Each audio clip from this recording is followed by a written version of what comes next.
tardes. Iniciamos la tertulia en radiointernacional.tv sobre empresas, funcionarios, políticos y situación actual en España. Están con nosotros Pilar Portilla Fernández, Luis Magán y Germán Domínguez. Germán, ¿por qué le cuesta tanto a la empresa y al autónomo triunfar en España? Si tú estás poniendo exclusivamente impedimentos a la creación de riqueza, en definitiva a la creación de empresas, de mala manera puedes esperar que florezcan. Nuestro tejido empresarial está formado esencialmente por pequeñas empresas, pequeñas. Pero es que toda la normativa laboral, curiosamente, y aquí podrías encontrar algunas de las cuestiones por las cuales la COE ha pactado la famosa reforma laboral, que llaman algunos mini reforma. No, es una reforma en profundidad. El tema de los convenios es trascendental. Pasar de convenios de empresa a convenios sectoriales es trascendental. Entonces, ese tipo de cuestiones, como toda la diarrea legislativa, el tema, por ejemplo, de impuestos, habréis oído hablar de las multinacionales, el 15% mínimo de presión impositiva, todo ese tipo de cuestiones. Entonces, todo eso son cuestiones que van solo a favor de la gran empresa, contrariamente a lo que se dice. Dentro de lo malo, porque efectivamente aquí legislamos contra el mundo empresarial, todo va a favor de la gran empresa, lo que impide el desarrollo de las pequeñas. Si tú tienes que hacer frente a esa diarrea legislativa brutal, de ayuntamientos, de comunidades autónomas, de Estado, europea, etcétera. ¿Legisla más España que Alemania? Pues mira, traducido en folios, Alemania me parece que te digo una cosa, Alemania tiene 80 millones de habitantes, casi el doble que nosotros. Tiene un esquema político similar al nuestro, con mini-estados y demás. Y publica al año 5.000 folios de legislación. Nosotros estamos en torno a 1 millón de folios anuales. O sea, con eso creo que se da un poco la tal. Pero a lo que te voy es... ¿Por eso le llamas diarrea legislativa? Ni más ni menos. Es que el tema es, te insisto, y además a favor de las... Tú que has estado en empresas multinacionales, tú sabes que hay empresas muy importantes que han desechado la posibilidad de invertir en España precisamente por ese marasmo legislativo que hay, estatal, autonómico, local. Bueno, es que hay muchísimas cosas de esa naturaleza, hay muchísimas cosas. Es decir, ahora, luego tienes, aparte de esta proliferación legislativa realmente absurda, luego tienes las comunidades autónomas. Una pregunta, ¿esa burocracia tú crees que cumple ese principio sociológico, que la burocracia se expande hasta cubrir todo el espacio que le permiten? ¿Tiene que legislar? Porque si no, ¿qué hacen tantos funcionarios? No, sí, eso es la realidad. Es decir, cuando tú tienes una comunidad autónoma que te legisla sobre la caza, sobre la pesca, que es una idiotez al final, ¿entiendes? Es decir, hasta aquí empezamos el día 5 y 5 metros más allá el día 25. Eso, si me permites, y con licencia diferente. Claro, con licencia. Eso me recuerda a mi padre, que en paz descanse, también ha fallecido, pero él no entendía cómo, yendo a pescar entre Galicia y Zamora, la provincia de Zamora, en Hermisende había un río, y decía, ¿por dónde pasa la frontera? Porque había un guardia gallego y un guardia zamorano, y entonces en Galicia creo que se podían pescar 11 truchas y en el otro lado 10. Entonces... Pero todos andan enfrascados en idioteces, es decir, los vascos con la gallina gorigori. Escucha, los asturianos, que yo voy mucho por allí, como sabéis, pues andan con una raza autóctona también de gallina y también de cerdo. Cuidado, o sea, que es muy importante, todo ese tipo de cuestiones, porque al final depende de que tengas ayudas o no tengas ayudas. Si tienes la granja de la raya para acá, de la raya para allá, el pueblo es el mismo, a lo mejor. ¿Y por qué crees que el gobierno fomenta tanto el empleo público? ¿Será porque los funcionarios crean empleo? Bueno, eso es una de tantas aberraciones de las que tenemos aquí, efectivamente, que impide el sano desarrollo. En estos momentos ya hay más gente que cobramos, porque yo como pensionista cobro también del Estado que del sector privado, lo que es una cosa insostenible a medio plazo. Actualmente, bueno, cuando hablamos de rescates y todo este tipo de cosas, desde hace 2 o 3 años nos rescata el Banco Central Europeo. Estamos en pleno rescate. Si no nos comprara la deuda el Banco Central Europeo, estábamos en quiebra. Ni nos pagarían las pensiones, ni la sanidad, ni nada. Quiebra es una manera de hablar, porque los estados no quiebran, pero bueno. Bueno, llámalo como quieras. Es decir, default, que son los ingleses, vale, queda más bonito. Vale, sí. Es decir, si dejan de pagarte lo que tenías de pensión, o un mes no te pagan, al otro sí, o te quitan las pagas, etcétera, pues en esas andamos. Luis, ¿qué opinas de esta diarrea legislativa y de los problemas que tienen las empresas? El vuelva usted mañana, cita previa.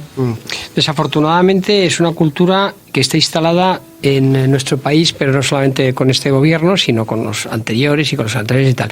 Yo creo que siempre se ha considerado, y no sé por dónde viene, por qué aspecto cultural viene de nuestra mentalidad, el que el empresario es un enemigo de la sociedad.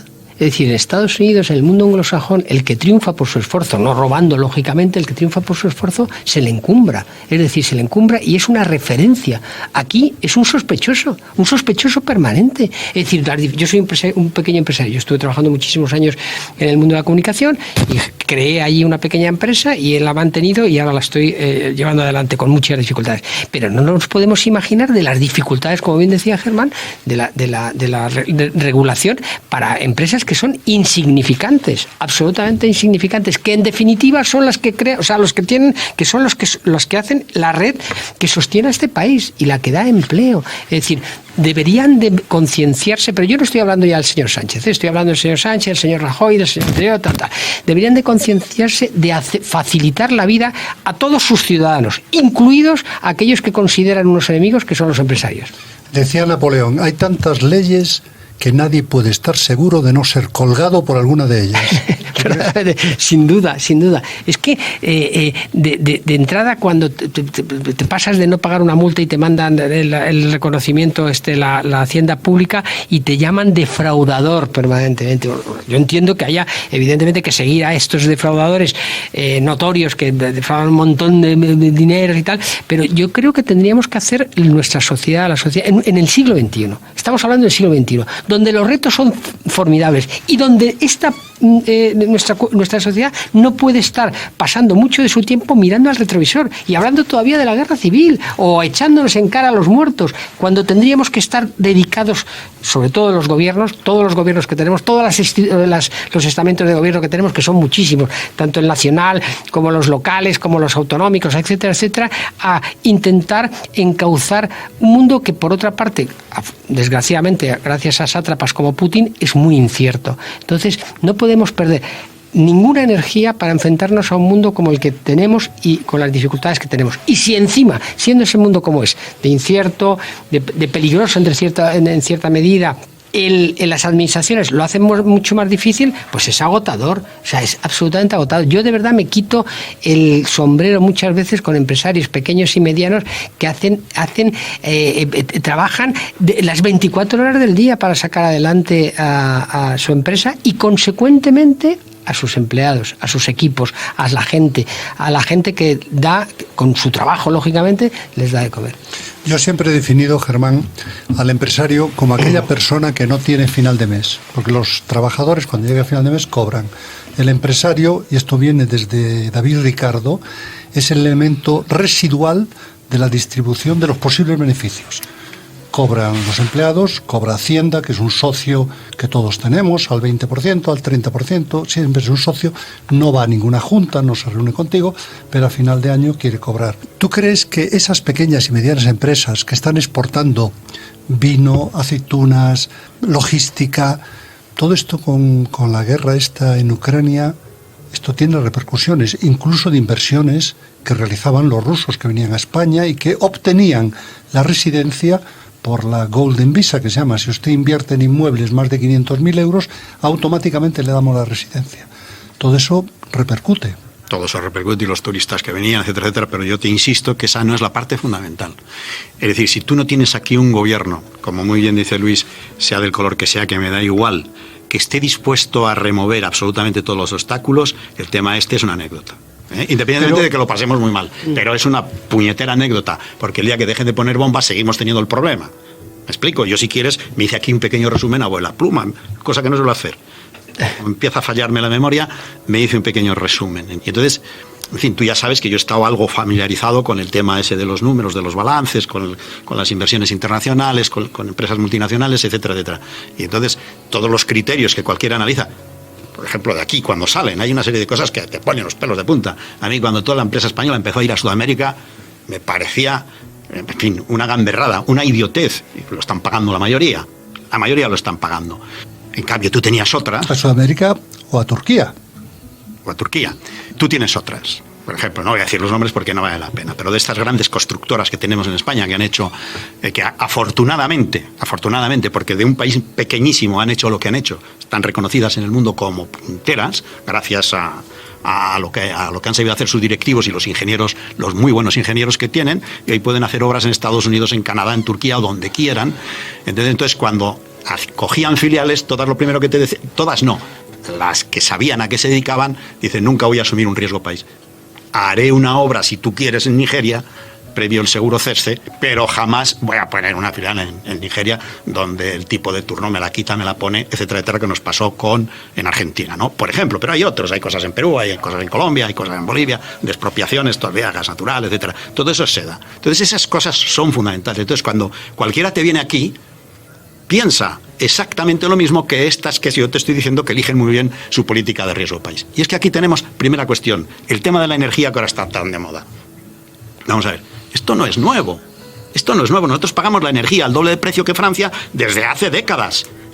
¿Por qué este país se ha desindustrializado? Estamos desindustrializados. Hemos pasado en 15, 20 años de representar la industria al 30 y tantos %, no sé a cuántos estamos ahora, al 20, al 18, no me acuerdo muy bien. ¿Entiendes? Con este gobierno y con los anteriores. Con los anteriores. Porque nadie se ha ocupado, o sea, nadie ha sido capaz de dar marcha atrás a la barbaridad de Felipe González, de tumbar el tema de la energía atómica. Es una barbaridad, es un dislate. Tú sabes que Pero una pregunta que te hago. La energía atómica que Francia la tiene, las centrales nucleares, ¿tú crees que los Pirineos, si hay una explosión, paran la contaminación? No, evidentemente no, eso ya lo sabemos. Pilar. Punto de Apoyo es un programa patrocinado por Iberjuris, abogados, auditores y consultores. Les dejo el teléfono 917-703465, 917-703465. O quieren consultarnos a través del WhatsApp de forma anónima, también lo pueden hacer sin ningún compromiso. 695-017580. 695-017580. A lo largo de nuestra vida nos surgen una cantidad de situaciones y también desencadenan una cantidad de interrogantes. Matrimonio, separación, compra de inmuebles, venta de inmuebles, plusvalía, crédito hipotecario, alquiler de vivienda, alquiler con opción a compra, inversiones, liquidación de gananciales, convenios reguladores. Esta y una cantidad de situaciones que se pueden presentar a lo largo de sus vidas y que les generan una cantidad de dudas. Pueden ser consultadas a abogados Iberjuris, auditores y consultores. Herencias, caídas en centros comerciales, caídas en la acera. Reclamaciones administrativas. Muy bien. Bueno, Luis, estamos finalizando. Yo creo que hay que mandar un mensaje, a pesar de todo, de optimismo, ¿no? Sin duda. Porque sí. El empresario es el que crea el empleo, los funcionarios no lo crean. Sin duda, hay que mandar un mensaje de optimismo a pesar de todo, a pesar del gobierno, como decían hace muchos años en algún medio de comunicación. Pero de verdad, tenemos que concienciarnos todos que este país merece la pena y seguirá mereciendo la pena. Que decir, que hay grandes valores que no nos damos cuenta, como la seguridad, la climatología. La sociedad es tremendamente solidaria. Nosotros los españoles somos tremendamente solidarios y lo estamos viendo ahora con esta situación monstruosa que vive Ucrania. Pero tenemos que vernos y tenemos que jerarquizar los problemas. Es decir, yo creo que Putin es un desastre lo que ha ocasionado con su invasión y con todas las muertes y asesinatos que está, pero nos ha puesto ante el espejo de la realidad. Es decir, tenemos que jerarquizar los problemas. Y los problemas fundamentales son asegurarnos, como bien decía Germán, asegurarnos determinadas cosas para las generaciones venideras, para nuestros hijos, para nuestros nietos, para los hijos de nuestros nietos. Es decir, es impensable que seamos, por ejemplo, a siglo XXI todavía tan absolutamente dependientes energéticamente este país. En chino hay una palabra que significa crisis y la misma palabra significa oportunidad. Germán, ¿tú no crees, para terminar, que es una oportunidad de poder reestructurarnos mentalmente? Yo no sé, mentalmente todo lo que tú quieras, depende de ti mismo. Te metes en casa, te escuchas 4 audios de estos que hacen ahora y ya estás reestructurado interiormente. El problema es cuando... el problema es cuando sales al exterior. Yo, desgraciadamente, sí, estas palabras voluntaristas tuyas, Luis, las suscribo, por supuesto, pero te insisto, la realidad es otra. La realidad es otra que no podemos olvidar. Es decir, ¿quién iba a invertir a Albania antiguamente, y tiene un clima y una ESA y una situación y una gente parecida a la nuestra. Nadie. Te insisto que he hecho una lista aquí de 15 o 20 cosas que me salieron a vuela pluma, pero que para moverlas... Tenemos un minuto. A ver. Pues mira, la primera cuestión, sabes muy bien, seguridad jurídica. Total. Vale. Y hablamos de seguridad jurídica muy poquito. Seguridad jurídica, es decir, cuando un juicio te tarda en salir 15 años, siguen con la Gürtel después de 15 años. Y luego los jueces la reaparecen cada vez que hay unas elecciones. Por ejemplo. El que paga tarde paga menos. Bien. La arbitrariedad en las inspecciones, por ejemplo, tributarias, por ejemplo, o laborales. Esa es otra. La persecución a los empresarios en las empresas laborales, por ejemplo. Subvenciones inexplicables. La ruptura del mercado, que he dicho antes, con las comunidades autónomas, la guerra permanente que tenemos con la lengua. Es decir, si tú eres un directivo y vienes aquí, quieres que tus hijos puedan hablar en español, y les das en Estados Unidos, en Francia, donde sea, aprenden español. Ahora, si tú tienes que ir al País Vasco y te exigen euskera, incluso para ir al médico, pues la hemos liado. Bien, todo ese tipo de cuestiones. Política interior, ¿con quién gobiernas? Política exterior, tu posicionamiento en el mundo. Ahora es todo Putin. Obsesión impositiva. Es que es una obsesión el tema impositivo. Nadie mira en racionalizar el gasto de la energía, ya le he dicho, las gestiones de las crisis. Otra cosa fundamental. Aquí lo tenemos, el tema de esta última. Germán, voy a proponerte para ministro de lo que sea, con cartera o sin cartera. Yo seguro que lo haría bien porque no haría nada. Por la sencilla razón que tendría 5 o 6 tíos los mejores. Seguro, me limitaría a firmar. Como aquel gallego enterrado en Nueva York que decía, aquí yace un hombre que se hizo millonario porque supo rodearse de gente más inteligente que él. Ni más ni menos es la clave del éxito. Cosa que demuestra que era muy inteligente. Exacto. Hemos llegado al final, ha sido un placer. Muchísimas gracias, Germán. Muchísimas gracias, Luis. A ti, Alberto. Y muchísimas gracias, Pilar. Nos vamos, como siempre decimos, cuidado con el virus que sigue circundando, que sigue habiendo variantes. Sean prudentes y procuren ser felices. Les habló Alberto Atanés.